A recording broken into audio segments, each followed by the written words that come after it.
महाराष्ट्र के धाराशिव में गरजे प्रधानमंत्री नरेंद्र मोदी, चुनावी सभा को किया संबोधित, इंडी गठबंधन पर जमकर साधा निशाना।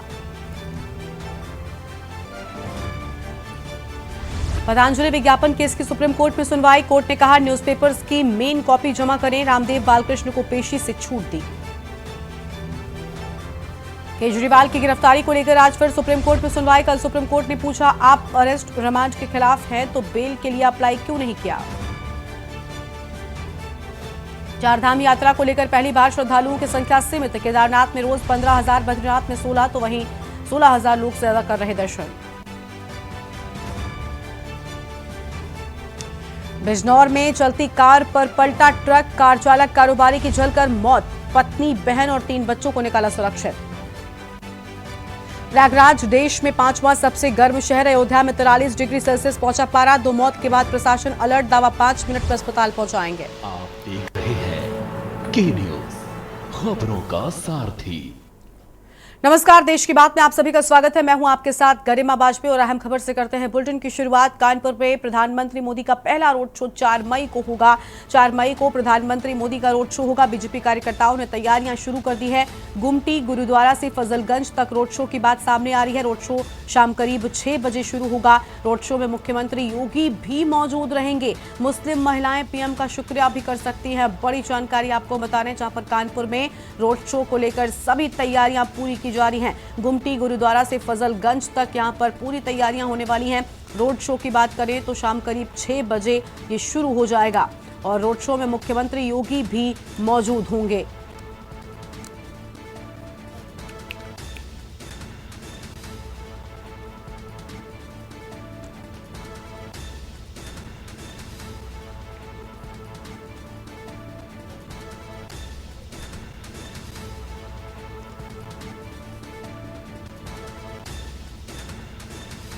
तो गुमटी गुरुद्वारा से फजलगंज तक रोड शो की बात सामने आई है। बड़ी जानकारी आपको हम बता रहे हैं।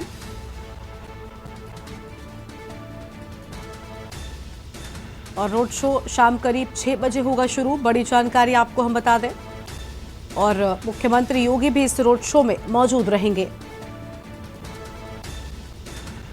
यह अहम जानकारी आपको हम बता रहे हैं, जहां पर कानपुर में प्रधानमंत्री मोदी का पहला रोड शो होगा। 4 मई को प्रधानमंत्री मोदी का रोड शो होगा।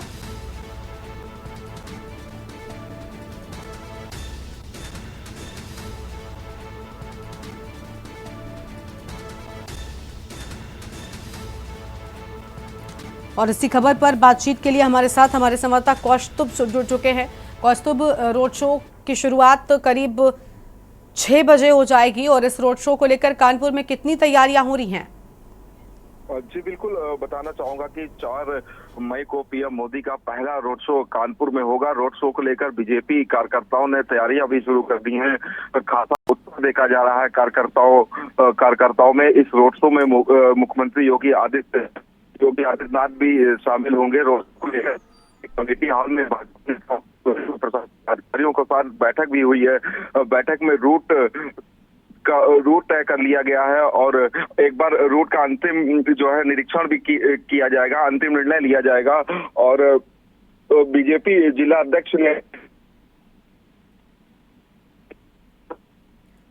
बिल्कुल कौस्तुभ, आपकी आवाज नहीं मिल पा रही है हमें ठीक तरीके से।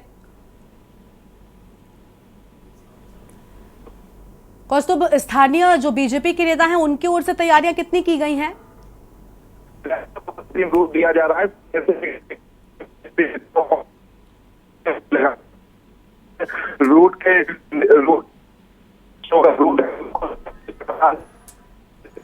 ठीक है कौस्तुभ, आपकी आवाज ठीक तरीके से हम तक नहीं पहुंच पा रही है। वापस आपके पास फिर लौटेंगे। फिलहाल के लिए आपका शुक्रिया हमारे साथ जुड़ने के लिए। तो रोड शो शाम करीब 6 बजे शुरू होगा। प्रधानमंत्री के रोड शो को लेकर लगातार तैयारियां की जा रही हैं। मुख्यमंत्री योगी भी इस रोड शो में मौजूद रहेंगे। बड़ी जानकारी आपको हम बता रहे हैं।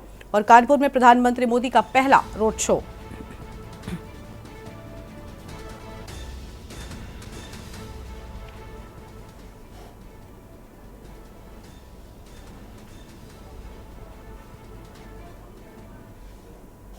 चुनाव को लेकर कानपुर में पीएम मोदी का रोड शो 4 मई को होना है। इस मामले पर पूरी बात करने के लिए हमारे साथ आज मौजूद हैं जिला अध्यक्ष दीपू पांडे जी, उनसे बातचीत करना चाहेंगे। सर रोड शो होना है, पहली बार हो रहा है, किस तरीके की तैयारियां की जा रही हैं?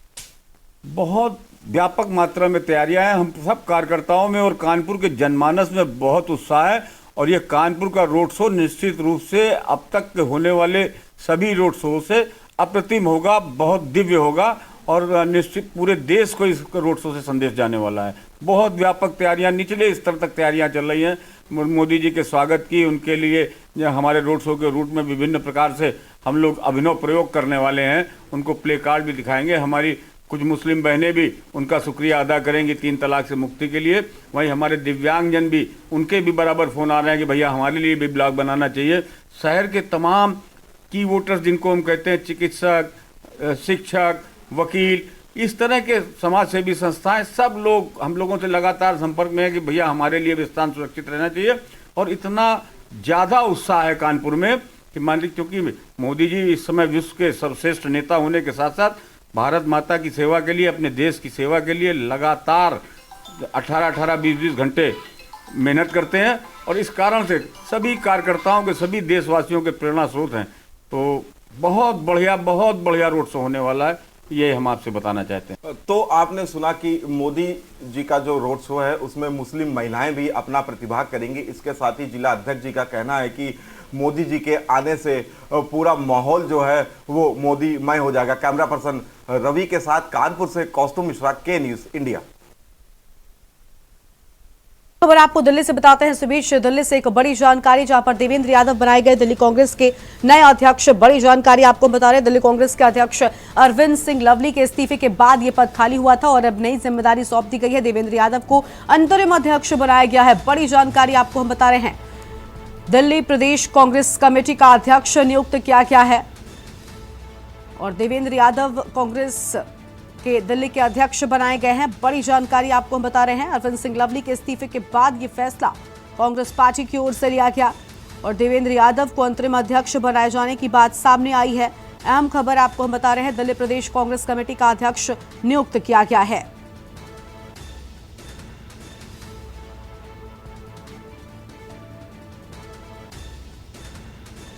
तो यह अहम जानकारी आपको हम बता दें।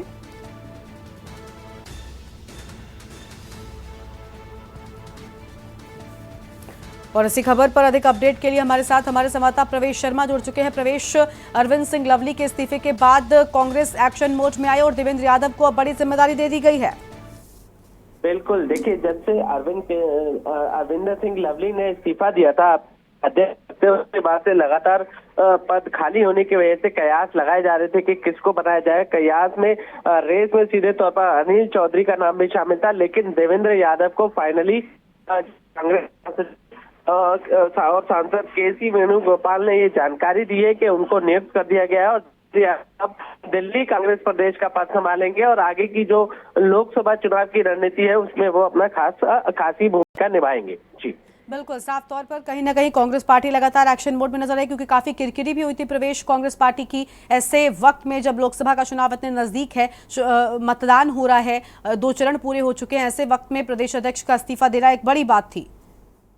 बिल्कुल, देखिए, जब से इस्तीफे की बात सामने आई थी लगातार कांग्रेस में उनके जो कार्यकर्ता हैं वो 2 गुट में बंट चुके हैं। सीधे तौर पर आम आदमी पार्टी पर गठबंधन को लेकर अरविंद सिंह लवली ने तो साफ तौर पर ये कहा था कि दीपक बावरिया है जो उनकी कुछ बातें हैं या मांगे हैं वो नहीं मान रहे हैं, इसलिए वो अपने पद से इस्तीफा दे रहे हैं। लेकिन जब से 2 गुट में बटे तो कहीं ना कहीं लोकसभा चुनाव उसको देखते हुए कांग्रेस को हो सकता है कि नुकसान न उठाना पड़ जाए, क्योंकि लगातार जिस तरीके से कार्यकर्ताओं में अब विवाद सामने आ रहा है, हमने देखा है दिल्ली 2 गुट शामिल होते हैं। कुछ गुट अरविंद सिंह लवली के साथ है और कुछ गुट जो है कांग्रेस के पक्ष में। अब देखने वाली बात है कि चुनाव इनका कितना रहेगा। जी बिल्कुल, किस ओर बैठेगा ये देखना बहुत अहम होगा। शुक्रिया आपका प्रवेश हमारे साथ जुड़ने के लिए और अहम जानकारी साझा करने के लिए।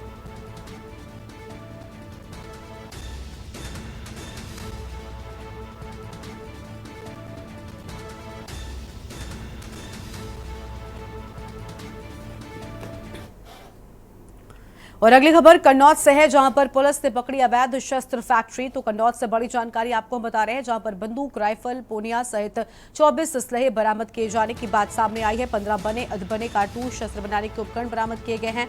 मैनपुरी का कौशलेंद्र बना रहा था हथियार। सर्विलांस और एसओजी प्रभारी पुलिस ने भंडाफोड़ किया है। शातिर अपराधियों को असलहे बेचता था कौशलेंद्र।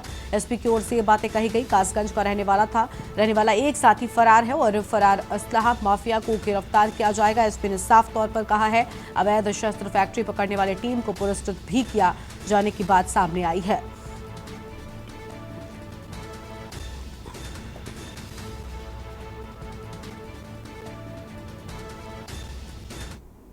जनपदीय एसओजी एवं सर्विलांस टीम और थाना छिबरा मोड़ ने बहुत ही सराहनीय कार्य करते हुए एक अवैध शस्त्र फैक्ट्री का अनावरण किया है, जिसमें 24 छोटे बड़े अवैध शस्त्रों की बरामदगी की गई है। इसमें एक अभियुक्त कौशलेंद्र जो पेवर जनपद मैनपुरी का रहने वाला है, इसकी गिरफ्तारी की गई है। इसके पास से 3 अदद राइफल 315 बोर, एक डबल राइफल 315 बोर, एक देसी बंदूक, 4 पोनिया 315 बोर, 14 अवैध तमंचे 315 बोर, एक तमंचा अधबना जो है 315 बोर का, एक खोखा कारतूस 315 बोर, एक खोखा कारतूस 312 बोर। इसके अलावा जो शस्त्र बनाने के उपकरण है इसके पास से बरामद किए गए। इसका एक और साथी है ब्रजेश, जो जनपद कासगंज का रहने वाला है, जिस समय फरार है। उसकी भी शीघ्र गिरफ्तारी सुनिश्चित की जाएगी। अगली खबर लखनऊ से है, जहां पर गर्मी में आग लगने का सिलसिला जारी है। गोमती नगर में मिठाई वाले चौराहे के पास आग लग गई। कार के वर्कशॉप में अचानक आग लगने से हड़कंप मचा। राजधानी ऑटोमोबाइल गैराज में लगी आग। गैराज में रखा सामान भी जलकर खाक हो गया है। बड़ी जानकारी आपको हम बता दें, जहां पर गैराज में रखा सारा का सारा सामान जलकर खाक हुआ।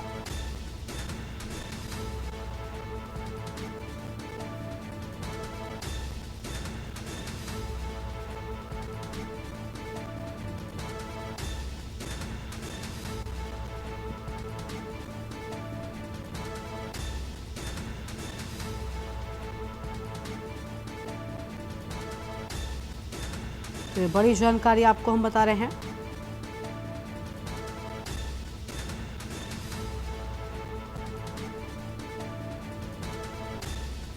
जहां पर आग लगने का सिलसिला जारी, तो गर्मी में आग लगने का सिलसिला जारी है।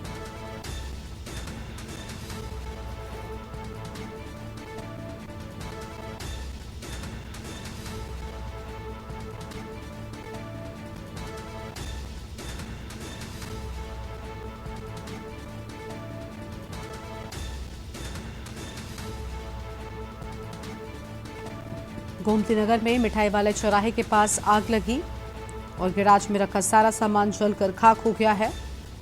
कार के वर्कशॉप में अचानक आग लगने से हड़कंप मचा।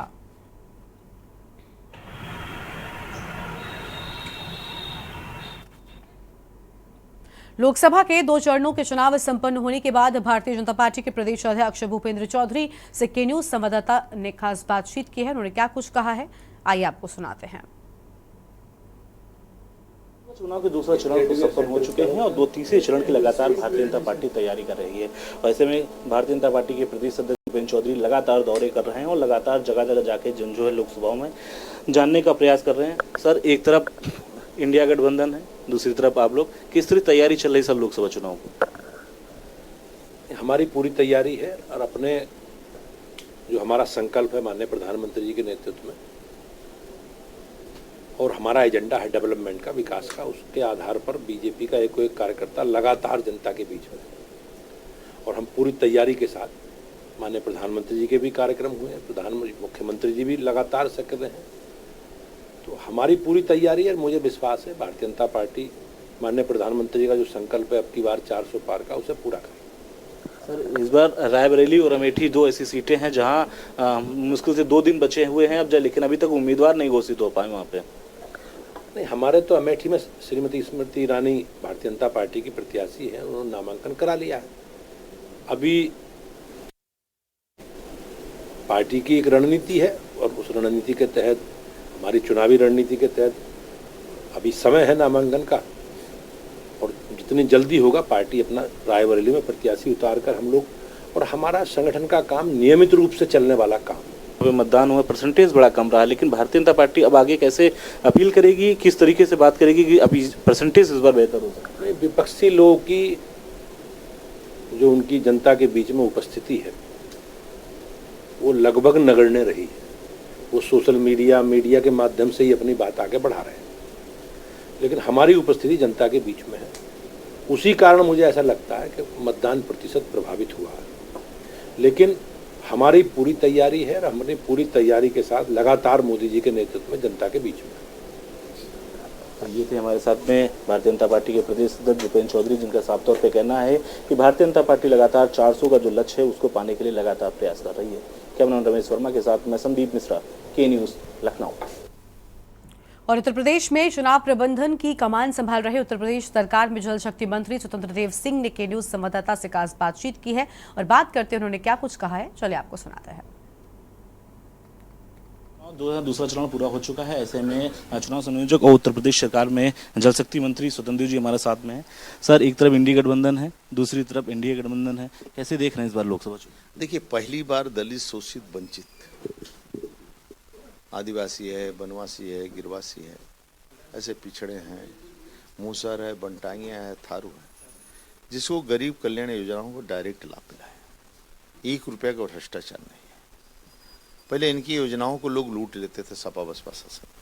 सभी गरीबों के पास संपूर्ण योजना पहुंची, यानी आज सभी का अपना करोड़ों लोगों का पक्का मकान है। आज अपना करोड़ों लोगों का शौचालय, गैस का कनेक्शन है, बिजली का कनेक्शन, नल का कनेक्शन है और 5 लाख का आयुष्मान का कार्ड है। अब तो सभी का हो जाएगा, सभी 70+ के सभी लोगों का आयुष्मान का कार्ड होगा। आज मैं कह सकता हूँ कि आदरणीय मोदी जी, योगी जी की लोकप्रियता के आधार पर हम उत्तर प्रदेश में 80 की 80 सीटें हम एक तरफा जीतेंगे और जनता जनार्दन का आशीर्वाद और कार्यकर्ताओं का परिश्रम की पराकाष्ठा।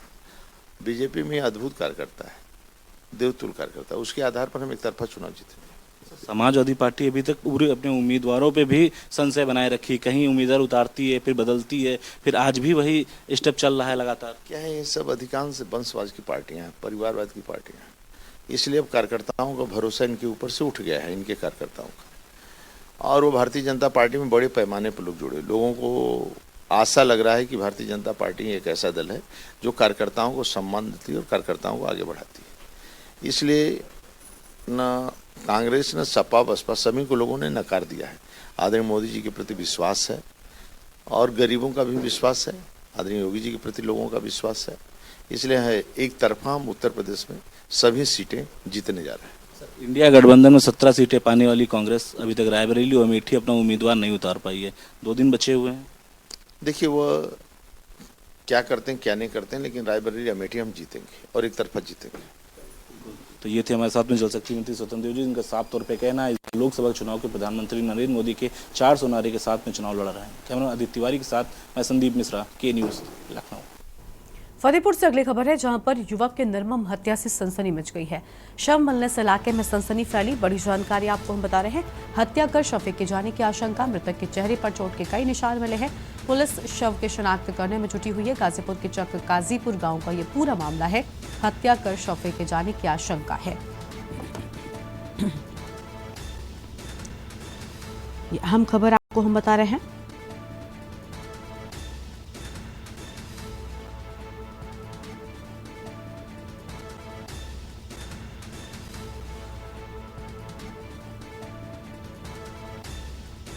जहां पर पुलिस शव की शिनाख्त करने में जुटी हुई है। बड़ी जानकारी आपको हम बता दें। गाजीपुर अंतर्गत चक काजीपुर गांव में इंद्रो नहर में पानी नहीं है, उसमें 25 वर्षीय युवक का शव मिला हुआ है। प्रथम दृष्टया हत्या का मामला लग रहा है। युवक काले रंग का शर्ट और नीले रंग की जीन्स पहने हुआ है। उसके दाहिने हाथ में केएस नाम लिखा हुआ है, गुदना गुदाया हुआ है। शव की पहचान अभी नहीं हो पा रही है, पहचान कराने का प्रयास किया जा रहा है। घटना के नामकरण हेतु एसओजी सर्विलांस थाना टीम लगी हुई है। सीसीटीवी कैमरे दिखवाए जा रहे हैं। शव की पंचायतनामा की कार्रवाई करके पोस्टमार्टम हेतु भिजवा दिया गया है और संवैधानिक कार्रवाई कराई जा रही है। फतेहपुर से खबर है, जहां पर जिला अस्पताल में युवक की मौत पर बवाल। गलत इंजेक्शन लगाने से युवक की हुई थी मौत और जिला अस्पताल पर परिजन लगा रहे हैं आरोप। मौके पर पहुंची पुलिस पूरे मामले की जांच में जुटी हुई है। ये बड़ी जानकारी आपको हम बता रहे हैं। जहां मौके पर पहुंची पुलिस जांच में जुटी हुई है।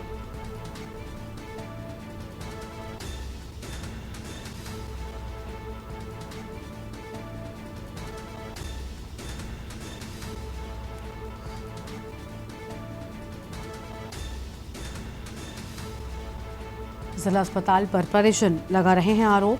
अहम जानकारी आपको हम बता दें, जहां पर मौके पर पहुंची पुलिस पूरे मामले में जांच में जुट गई है।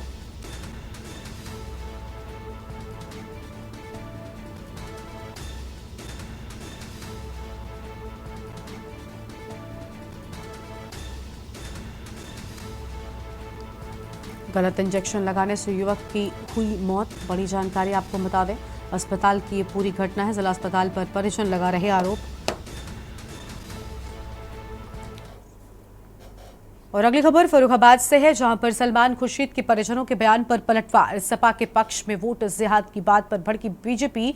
मामले का निर्वाचन आयोग संज्ञान ले। भाजपा प्रवक्ता राकेश त्रिपाठी का बड़ा बयान सामने आया है। बौखलाहट में है विपक्ष। राकेश त्रिपाठी का साफ तौर पर कहना है, सभी वर्ग समाज प्रधानमंत्री के साथ। राकेश त्रिपाठी की ओर से बड़ी बातें कही गई हैं और कहा कि जनता इंडिया अलायंस को पराजित करेगी।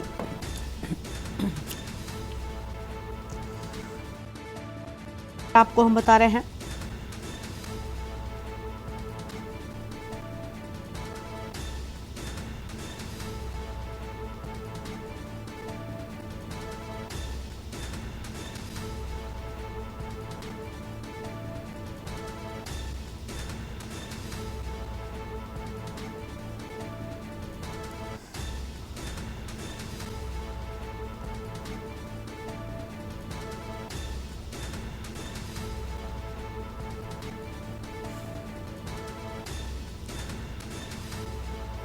सपा के पक्ष में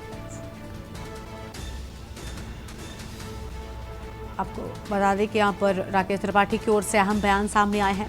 सपा को लेकर बड़ा हमला बोला है और भाजपा प्रवक्ता राकेश त्रिपाठी का बयान सामने आया है। ये बड़ी जानकारी आपको हम बता रहे हैं।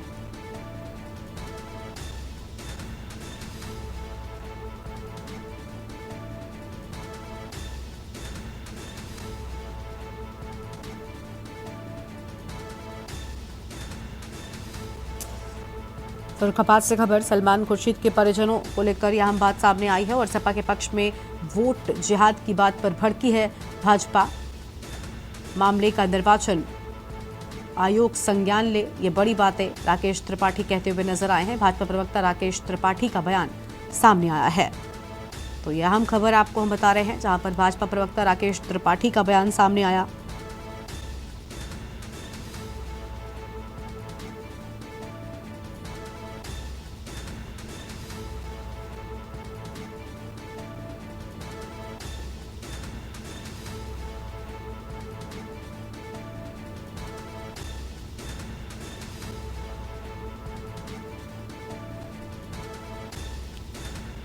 तो यह अहम खबर आपको हम बता रहे हैं।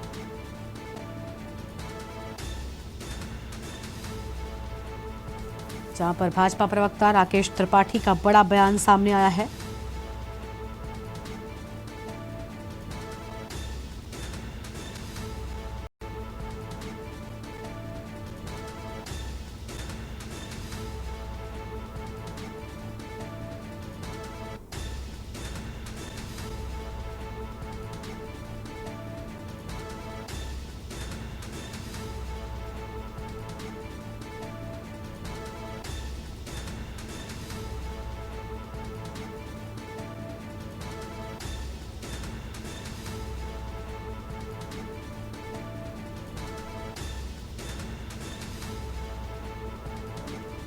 तो यह अहम जानकारी आपको हम बता दें,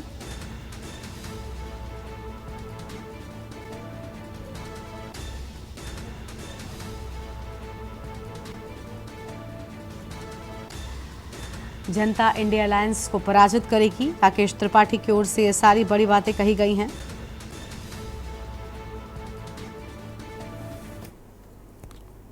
और यहां पर रुकते एक छोटे से ब्रेक के लिए चल लौटेंगे। आप देख रहे हैं के न्यूज, खबरों का सारथी।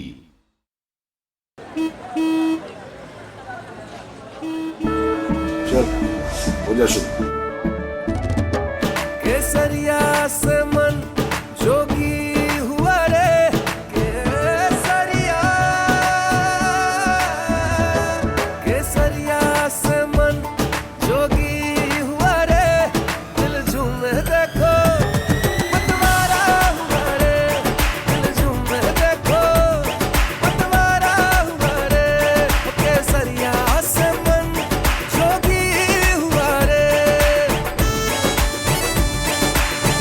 हर पल मनाओ केसरी त्योहार। विमल, बोलो जुबान केसरी। आप देख रहे हैं के न्यूज, खबरों का सारथी। ब्रेक के बाद आप सभी का स्वागत है। मेरठ से खबर आपको बताते हैं, जहां पर नौनिहालों के भविष्य से हो रहा खिलवाड़। प्राथमिक विद्यालय में खिलवाड़ कर रहे शिक्षक, स्कूल ड्रेस में छोटे बच्चों के हाथ में थमाए झाड़ू, बच्चों की सफाई करते हुए वीडियो वायरल हुआ। फावड़े से कूड़ा उठाते दिख रहे मासूम और वायरल वीडियो का एबीएसए ने संज्ञान लिया है। एबीएसए ने जांच कर कार्रवाई के निर्देश भी दे दिए हैं। तो यह अहम जानकारी आपको हम बता रहे हैं, जहां एबीएसए की ओर से जांच कर कार्रवाई के निर्देश दिए जाने की बात सामने आई है।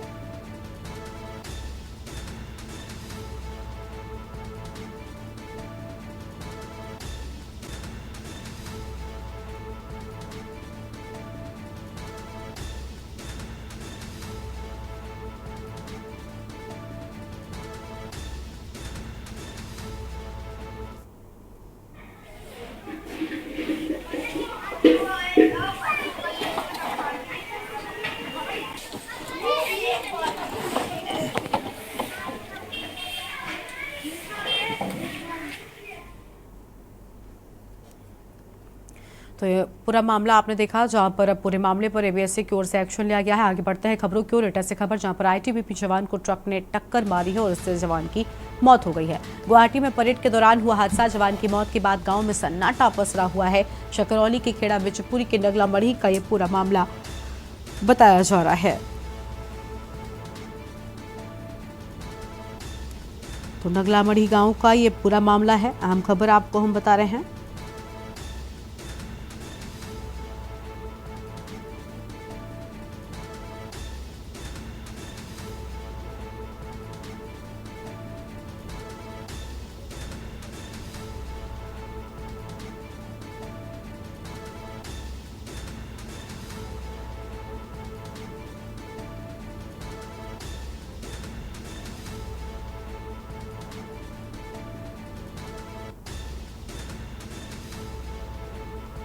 तो ये बड़ी जानकारी आपको हम बता रहे हैं, जहां पर गुवाहाटी में परेड के दौरान हादसा हो गया।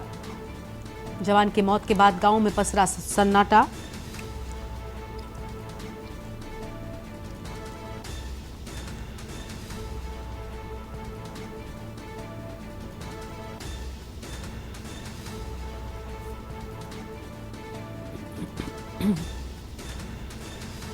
यह हम खबर आपको हम बता रहे हैं।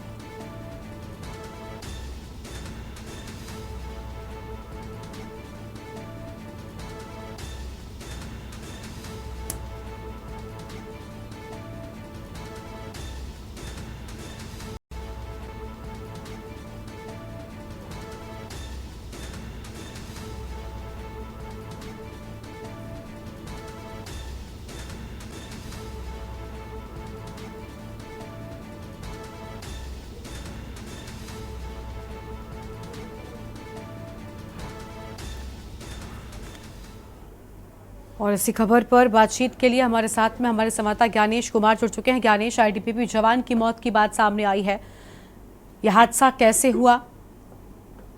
जी बिल्कुल, आपको बता दें ये पूरा मामला कोतवाली क्षेत्र सकरौली के खेड़ा बिचपुरी के नगला मड़ी का है, जहां पर आईटीबीपी जवान को ट्रक ने जोरदार टक्कर मार दी, जिसमें मौत हो गई। जहां पर आईटीबीपी जवान की पोस्टिंग है गुवाहाटी में। परेड के दौरान ये ट्रक ने टक्कर मारी है, जहां पर उसकी मौत हुई है।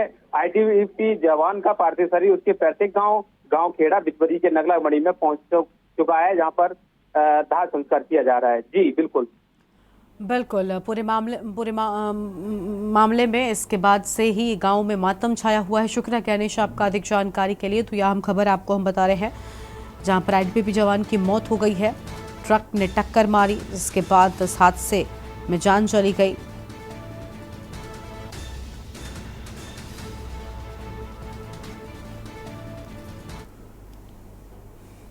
बिजनौर जिले में गुलदार का आतंक रुकने का नाम नहीं ले रहा है। गुलदार के हमले से अब तक दर्जनों लोग घायल हो चुके हैं। गुलदार के खौफ के चलते लोग अब खेतों में काम करने से भी डर रहे हैं। आबादी क्षेत्र में गुलदार को पकड़ने के दौरान गुलदार ने जाल लेकर दौड़ रही वन विभाग की टीम और ग्रामीणों पर हमला कर दिया है, जिसमें वन रेंजर प्रदीप कुमार शर्मा गंभीर रूप से घायल हो गए, जिन्हें अस्पताल में भर्ती कराया गया है।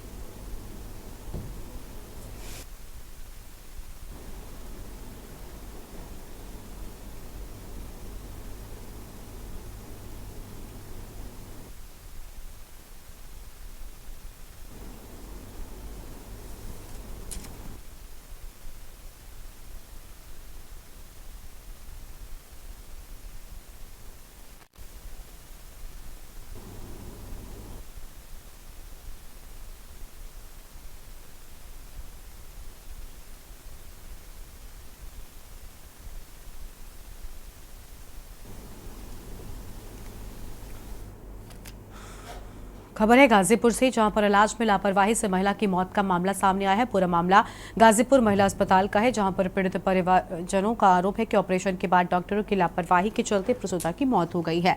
आरोप है कि ऑपरेशन के बाद किसी डॉक्टर ने प्रसूता को अटेंड नहीं किया, उसकी हालत बिगड़ती रही और परिजन बार बार डॉक्टरों से महिला को देखकर इलाज कराने की फरियाद करते रहे। ऐसे में डॉक्टरों की लापरवाही से महिला की जान चली गई।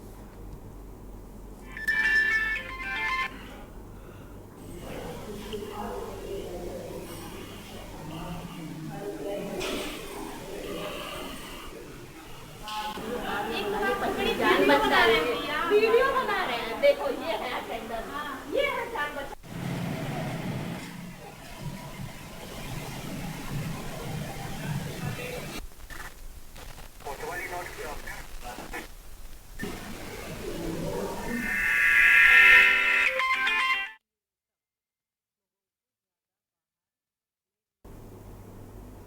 कानपुर के राष्ट्रीय शर्करा संस्थान में जैव ऊर्जा के लिए संसाधनों की योजनाओं और अनुकूलन विषय पर एक अखिल भारतीय सेमिनार का आयोजन संस्थान के प्रशिक्षण केंद्र शर्करा शोध में किया गया। ये कार्यक्रम संयुक्त रूप से राष्ट्रीय शर्करा संस्थान Kanpur, Asian association of sugarcane technologist Lucknow और spray engineering devices limited Chandigarh के तत्वाधान में आयोजित हुआ और कार्यक्रम की शुरुआत संस्थान के निदेशक प्रोफेसर डी स्पाइन और मंच पर उपस्थित अन्य गणमान्य व्यक्तियों द्वारा दीप प्रज्वलन और मां सरस्वती के चित्र पर माल्यार्पण के साथ किया गया है।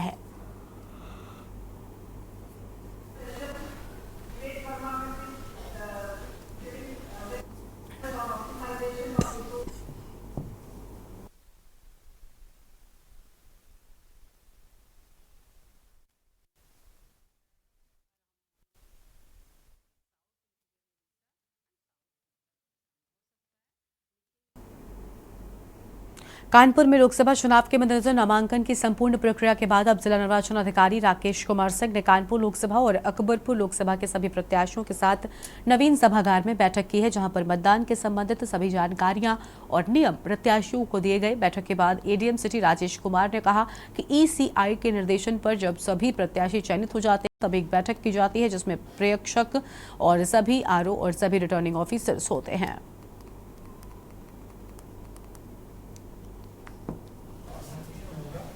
जो हमारे कैंडिडेट्स फाइनल हुए हैं दोनों लोकसभा निर्वाचन क्षेत्र के लिए 43 और 44 कानपुर और 44 अकबरपुर, इसके जो भी उम्मीदवार थे उनके साथ में माननीय प्रेक्षक, जो व्यय प्रेक्षक थे, वो सामान्य प्रेक्षक, उनकी उपस्थिति में, और हमारे दोनों रिटर्निंग ऑफिसर साहब थे, डीएम साहब और सीडीओ साहब। तो इन लोगों की उपस्थिति में ये बैठक हुई है और इस पर हम लोगों ने एमसीसी व्यय के संबंध में, अनुमति के संबंध में, बैलेट के संबंध में, पोस्टल बैलेट के संबंध में, इसके अलावा हमारे स्ट्रांग रूम, पार्टियों के मूवमेंट, डिस्पैच, सभी मुद्दों पर हम लोगों ने चर्चा की है। और जो उम्मीदवार थे, जो कैंडिडेट्स हैं, उनसे फीडबैक भी लिया गया, उनके जो प्रश्न थे, उनके सवाल थे, उनका भी समाधान किया गया है। और अगली खबर कानपुर से है, जहां पर चंद्रा क्रिकेट एकेडमी द्वारा आयोजित चंद्रा प्रीमियर लीग यानी सीपीएल 2.0 में पूल ए का चौथा match JMD Noida versus spark Lucknow के बीच खेला गया। इस मुकाबले में स्पार्क लखनऊ ने टॉस जीतकर पहले क्षेत्र रक्षण करने का फैसला किया और जेएमडी नोएडा के सभी खिलाड़ियों को 102 रन पर आउट कर दिया। अमर चंद्रा ने 24 रन बनाए तो वहीं स्पार्क लखनऊ की तरफ से अविनाश यादव ने 3, तौफीक अली और शिवम यादव को 2-2 विकेट मिले हैं। लक्ष्य का पीछा करने उतरी स्पार्क लखनऊ की टीम मनीष कुमार की धारदार गेंदबाजी और 4 विकेट के बदौलत टिक नहीं सकी। सभी खिलाड़ी 101 रन पर आउट हो गए और इस प्रकार से जेएमडी नोएडा ने इस मुकाबले को 1 रन से जीत लिया। स्पार्क लखनऊ की तरफ से प्रिंस यादव ने 34 और फैजान खान ने 29 रन बनाए हैं। आज के man of the match JMD Noida के कप्तान मनीष कुमार रहे तो वहीं फाइटर ऑफ द मैच का पुरस्कार अविनाश यादव को मिला है। आज के मैच के मुख्य अतिथि जी हॉस्पिटल के डायरेक्टर डॉक्टर दीपक श्रीवास्तव व विशिष्ट अतिथि के रूप में सामाजिक कार्यकर्ता सुमन तिवारी मौजूद रहे, जिन्होंने खिलाड़ियों को पुरस्कार देकर सम्मानित किया। इस लीग में के न्यूज इंडिया मीडिया पार्टनर है। ये जानकारी सीपीएल कमिश्नर नीरज वर्मा ने दी है।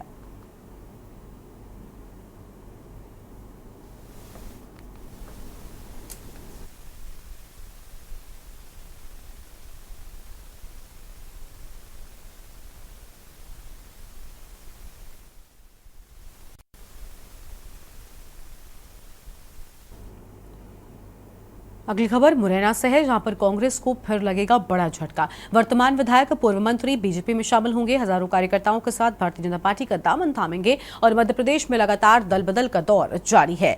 सीएम मोहन यादव वीडी शर्मा के समक्ष बीजेपी की सदस्यता ग्रहण करते हुए ये सभी लोग नजर आएंगे। बड़ी जानकारी आपको हम बता रहे हैं।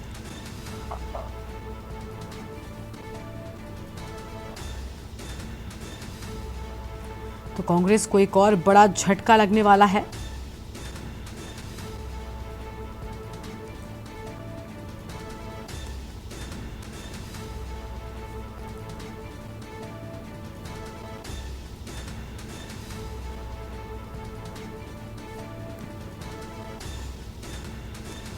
फिलहाल ये अहम जानकारी आपको हम बता रहे हैं।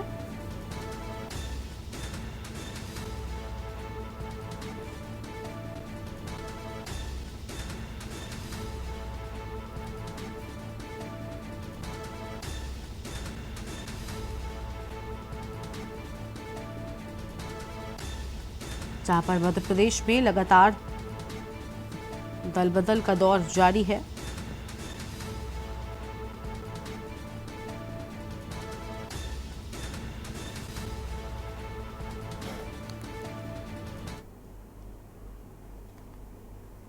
फरीदाबाद के डीपीएसजी स्कूल का मामला है, जहां पर आज से खेल प्रतियोगिता का आगाज हुआ है। इस खेल प्रतियोगिता का उद्घाटन फरीदाबाद की डीसीपी एनआईटी जसलीन कौर ने किया और दीपक जलाकर कार्यक्रम की शुरुआत की है। इस मौके पर उनके साथ स्कूल के एचआर हेड गिरीश वीर की माने तो डीपीएसजी ग्रुप के स्कूलों में आज खेल प्रतियोगिता का आयोजन किया गया है। 4000 विद्यार्थी इस प्रतियोगिता में हिस्सा ले रहे हैं और डीसीपी एनआईटी जसलीन कौर की माने तो खेलों से हमारा शारीरिक और मानसिक विकास होता है। पढ़ाई के साथ विद्यार्थियों को खेलों में भी रुचि दिखानी चाहिए।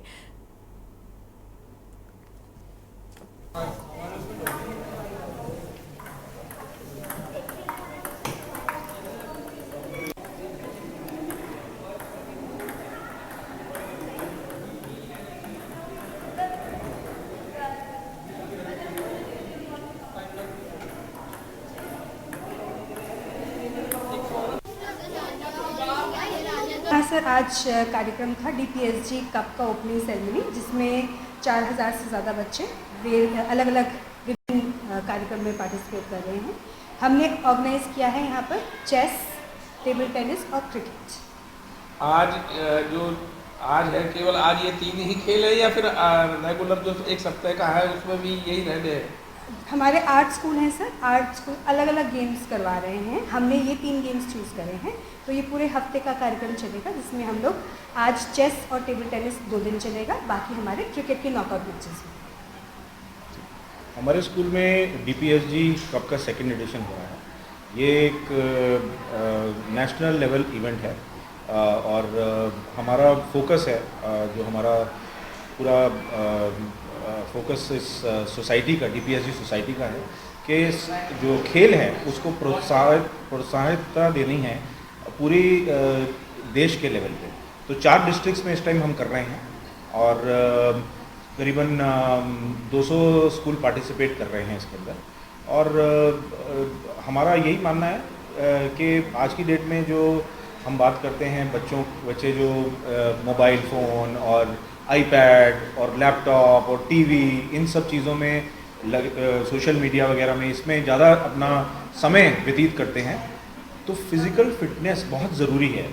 जैसे आज डीपीएसजी स्कूल में जो डीपीएसजी कप 2024 है उसकी ओपनिंग सेरेमनी में मैं आई थी एज चीफ गेस्ट, और यहाँ पे स्टूडेंट से इंटरेक्ट किया और उनसे डिस्कस किया कि कैसे जो स्पोर्ट्स हैं वो हारने या जीतने का मैटर नहीं है, बल्कि ट्रू स्पोर्ट्समैन स्पिरिट के साथ खेलना इम्पॉर्टेंट है और अपने जो टैलेंट है उसको रियलाइज़ करना इम्पॉर्टेंट है, और it is a matter of learning.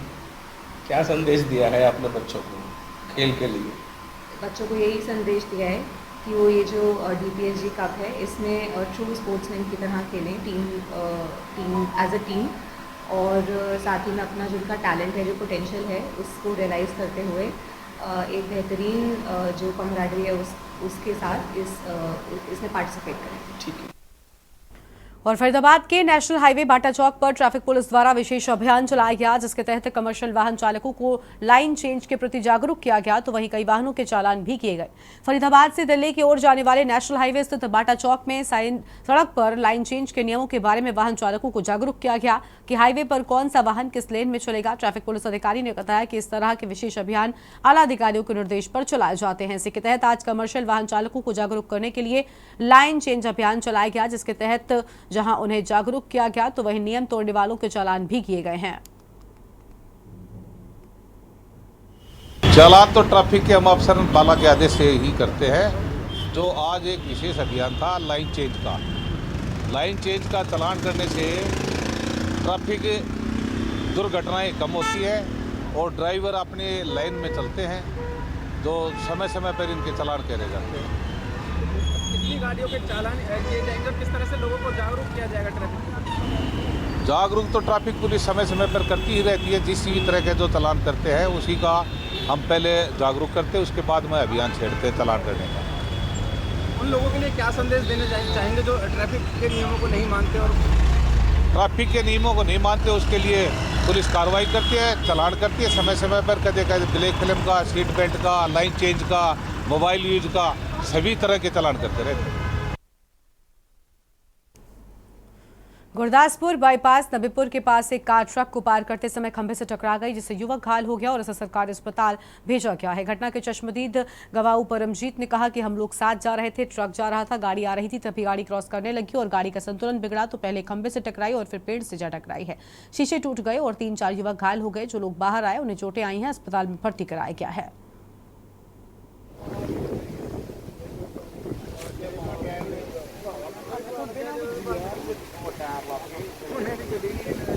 ਇਹ ਬਾਈਪਾਸ ਨਵੀਂਪੁਰ ਰੋਡ ਵੱਜਦਾ ਹੈ।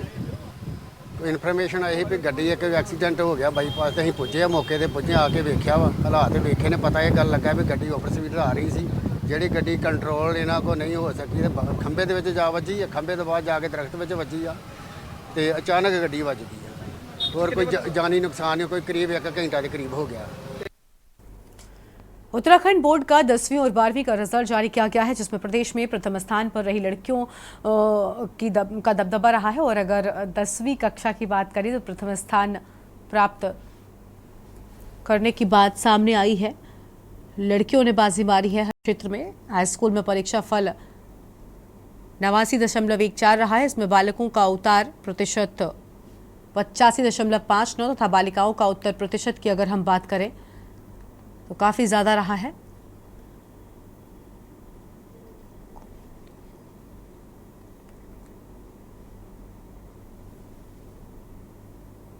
आज दिनांक 30 अप्रैल 2024 को उत्तराखंड विद्यालय शिक्षा परिषद रामनगर नैनीताल द्वारा आयोजित हाई स्कूल एवं इंटरमीडिएट परीक्षा 2024 एवं परीक्षाफल सुधार परीक्षा द्वितीय वर्ष 2023 का परीक्षाफल घोषित किया गया। हाई स्कूल परीक्षा 2024 में पंजीकृत परीक्षार्थियों की संख्या 1,15,666 थी। हाई स्कूल परीक्षा 2024 में 1,12,377 परीक्षार्थी सम्मिलित हुए, जिसमें से 1,179 परीक्षार्थी उत्तीर्ण घोषित हुए। कुल हाई स्कूल का परीक्षाफल 89.14% रहा, जिसमें बालकों का उत्तीर्ण प्रतिशत 85.59 तथा बालिकाओं का उत्तीर्ण प्रतिशत 92.54 रहा। इस प्रकार हाई स्कूल में बालिकाओं का रिजल्ट अपेक्षाकृत बहुत अच्छा रहा।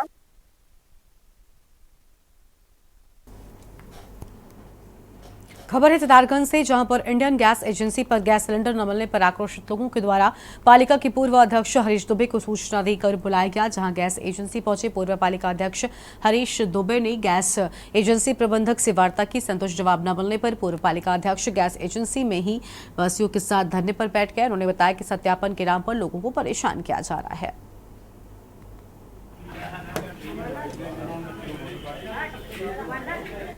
हमें अचानक ये पता लगा कि गैस एजेंसी विभाग से ये फरमान एक जारी हुआ है कि जो लोग सत्यापन नहीं कराएंगे उनको जो है गैस वितरित नहीं की जाएगी, गैस नहीं दी जाएगी। और हमारा कहना यह है कि भाई देखो, बहुत सारे ऐसे लोग हैं जो नौकरी पेशे वाले लोग हैं, बाहर नौकरियां करते हैं, कई लोग अपने जो है कि बाहर जाके अपना काम धंधा करते हैं। ऐसे लोगों की पत्नियां जो घर पर हैं, बच्चे जो घर पर हैं, और जो गैस का जो नाम है वो उनके पतियों के नाम है।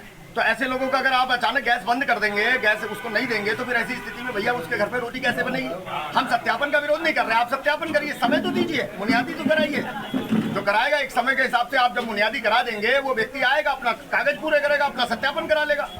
लेकिन अचानक इस तरीके से फरमान जारी करने का हम बिल्कुल विरोध करते हैं, और अगर इसमें जो है टाइम नहीं दिया गया तो हम इसे बड़े आंदोलन में बदल देंगे। आप खबर है उत्तराखंड से, जहां पर कांग्रेस प्रदेश उपाध्यक्ष सूर्यकांत धस्माना ने प्रेस वार्ता कर सरकार के आपदा प्रबंधन के दावों पर सवाल उठाए हैं। ये तंत्र कितना प्रभावी है, इसकी पोल अप्रैल में ही खुल गई। उन्होंने कहा कि पहाड़ी क्षेत्र ही नहीं, देहरादून में भी आग से निपटने का कोई इंतजाम नहीं है। इसका खामियाजा आमजन को भुगतना पड़ रहा है।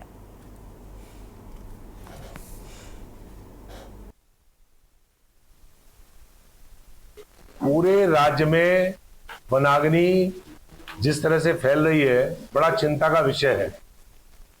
कुमाऊं मंडल में भी और गढ़वाल मंडल में भी, नैनीताल में, अल्मोड़ा में, चंपावत में, पिथौरागढ़ में, पौड़ी में, बागेश्वर में, उत्तरकाशी और टिहरी में भी है।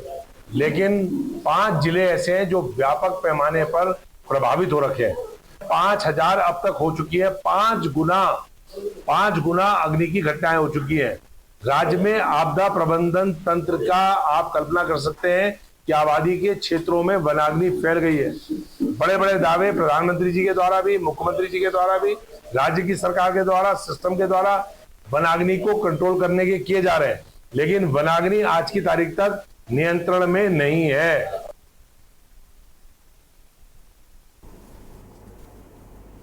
उत्तराखंड में आचार संहिता के बीच नियामक आयोग द्वारा राज्य में बिजली की दरों में बढ़ोतरी को लेकर कांग्रेस तहसील कार्यकर्ताओं ने तहसील पहुंचकर प्रदर्शन किया है और सरकार के खिलाफ नारेबाजी की है।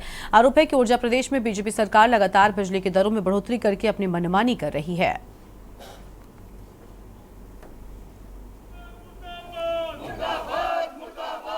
हमारा विरोध प्रदर्शन है, ये राज्य सरकार ने, अभी देखिए लोकसभा चुनाव हुए, रिजल्ट भी नहीं आया है और राज्य में आचार संहिता, आदर्श संहिता विद्यमान है।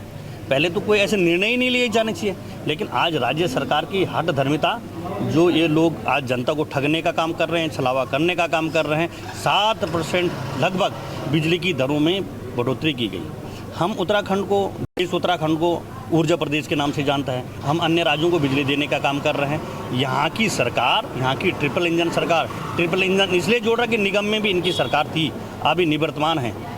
और इन लोगों ने जो है पुनः बिजली का जो बोझ है, निम्न मध्य वर्ग इतना बिल कहाँ से भरेगा? गरीब आदमी इतना बिल कहाँ से भरेगा? लोगों के बिल 1000, 2000, 10,000, 20,000 के बिल आ रहे हैं। और विकासनगर के एक चर्चित व नामी निजी स्कूल में छात्रा के साथ सेक्सुअल हैरेसमेंट का मामला सामने आया है। इस मामले का पता 5 साल बाद तब चला जब बाल आयोग की टीम ने इस स्कूल पर औचक निरीक्षण की कार्रवाई को अंजाम दिया, जिसके बाद इस नामी स्कूल के साथ ही आसपास के अन्य स्कूलों में भी हड़कंप की स्थिति है। और बाल अधिकार संरक्षण आयोग की अध्यक्षता, आपको बता दें कि डॉक्टर गीता खन्ना अपनी टीम के साथ विकासनगर शहर के नामी school Saint Perry convent school में औचक निरीक्षण को पहुंची, जहां उन्हें स्कूल में साफ सफाई, छात्र छात्राओं के स्वास्थ्य और शिक्षा को लेकर तमाम तमाम खामियां मिली हैं। साथ ही इस निरीक्षण के दौरान स्कूल का एक छात्र के साथ शिक्षक द्वारा सेक्सुअल हैरेसमेंट का बेहद चौंकाने वाला मामला भी सामने आया है।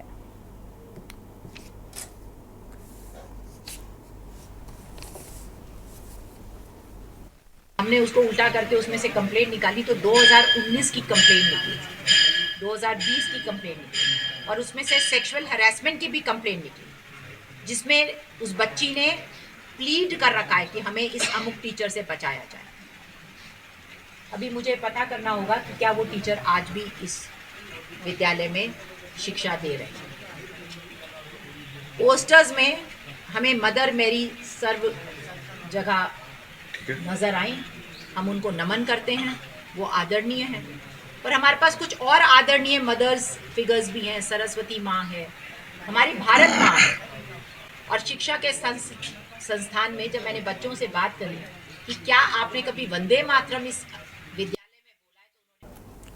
खबर है उत्तराखंड से, जहां पर आज उत्तराखंड बोर्ड का रिजल्ट जारी हुआ। 10वीं और 12वीं के रिजल्ट में इस बार फिर छात्राओं ने बाजी मारी है। हरिद्वार जनपद में सरस्वती शिशु विद्या मंदिर में 10वीं के छात्र यूसुफ सिद्दीकी ने 500 में से 489 अंक प्राप्त कर पहला स्थान प्राप्त किया। उत्तराखंड में 9वें स्थान पर आए और इसी के साथ सरस्वती शिशु विद्या मंदिर के 5 बच्चों का नाम मेरिट लिस्ट में आया है। इसको लेकर सरस्वती शिशु विद्या मंदिर के प्रबंधक व छात्र छात्राओं में खुशी का माहौल है।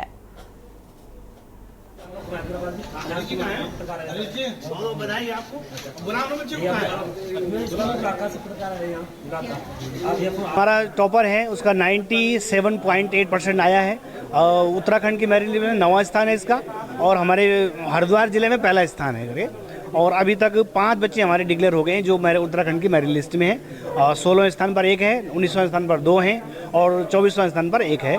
ऐसे 5 बच्चे हैं। स्कूल में जब बच्चे ऐसा प्रदर्शन करते हैं तो कैसा गौरवान्वित?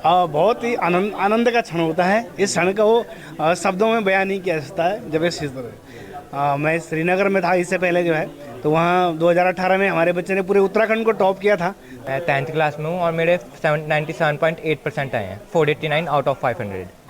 कैसा लग रहा है? बहुत खुशी हो रही है, बहुत ज़्यादा खुशी हूँ।